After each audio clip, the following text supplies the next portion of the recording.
that had no leader. It had an auto pen, illegal auto pen, totally illegal. And that's coming out stronger and stronger. But we had no leader in the United States.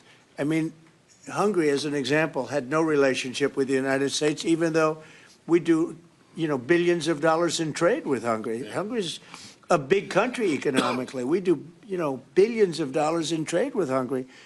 Why would they give that up? And they gave up so much else. Look, they gave up everything. This country was poorly run. I think if I didn't win the election, we might not have a country, if you want to know the truth, not a recognizable country.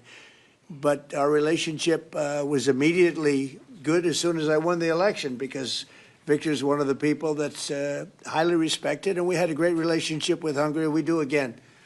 That was an easy one. Yeah. Do you and Prime Minister Orban agree on ways to put pressure on President Putin to come to the negotiating table to end the war in Ukraine? I think we agree that the war is going to end. Sometimes people have to fight it out a little bit longer, but I think we agree that the war is going to end in the not-too-distant future. Do you want to talk about that, Viktor? I have some ideas, and I will present it to the President, how to stop it. Mr. Prime Minister, Mr. President, since you brought up the Walmart Thanksgiving meal, and it is cheaper, but it also contains less, as affordability... Well, I haven't heard that. You're telling me. Who are you with? Who are you with? I'm with NBC News, sir. Fake news. NBC. You're fake news. What a NBC's gone down the tubes along with most of the rest of them. If I ask, why do you think there's such a disconnect between the economy that you're describing day to day and the way many Americans say they're feeling and they're concerned about? Well, they feel better about our country right now, other than the shutdown, obviously, which is caused by the Democrats, could be ended by the Democrats in 2 minutes. They feel much better. We have more jobs. We just set a record on jobs. You do know that. We have more investment in our country than any country in history. We're over $18 trillion as of this moment, and we're going to be maybe at 20 or 21 trillion by the time I finish up my first year. And there's been no country, China, no country in the world that's done anywhere even close to that number.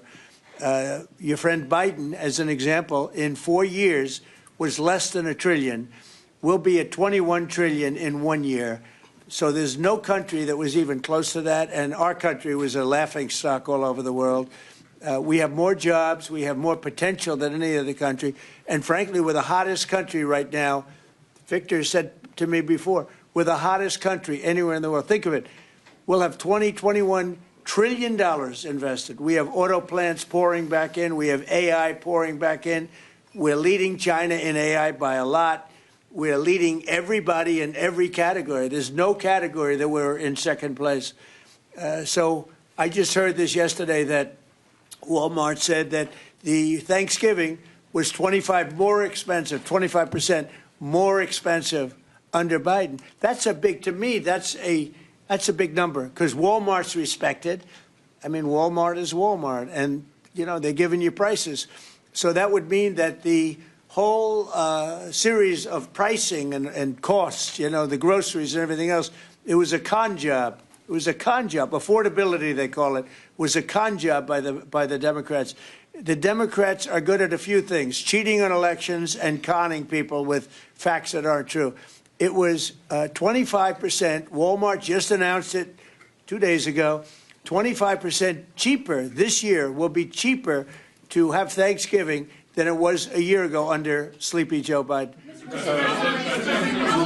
You say that affordability is a con job, as you put it. Say it. You said affordability was a con job, and you didn't want to. You said last night you didn't want to talk about affordability. I talked about it. When did I not want to talk about it? I talk about it all the time. We are much better than Biden and all of them. Now, just so you understand, do you remember that the Biden administration had the highest inflation in 48 years, but most people say ever recorded? Do you remember that?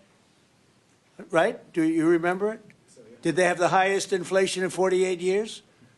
Did they? Just answer me the question. You know the answer. The answer is yes. They had the worst inflation in 48 years. We have almost no inflation. We're down now to 2%, and we'll be at maybe 1%. You want to always stay above 1%, actually. You want a little tiny bit of inflation. We're at a perfect number. They were at the highest level in recorded history okay?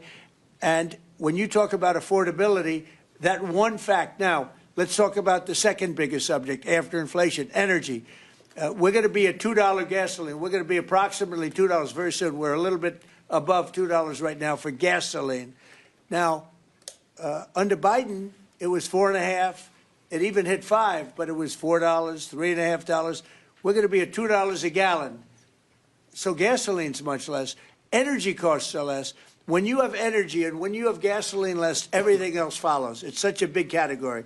So when you have lower energy prices, which I think you admit we do substantially, that means everything else. So we are the victors on affordability. But if I watched that election, which I was not much involved in, I didn't support Virginia, the candidate, didn't do a lot of support for the other candidates.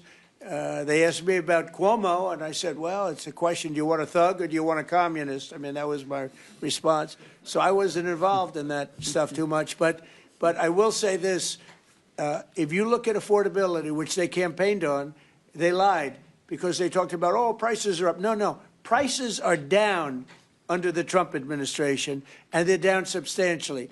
Energy prices are down by 30, 35, 40%. Gasoline is way down. And the other big thing is inflation is way down. The biggest thing is inflation. The second biggest thing is energy. Energy is way down, and what's also down? Gasoline. Also, the biggest thing is inflation, and it's way down. We took over a mess, the highest inflation in recorded history. Some people would say 48 years. I'll take either one of them.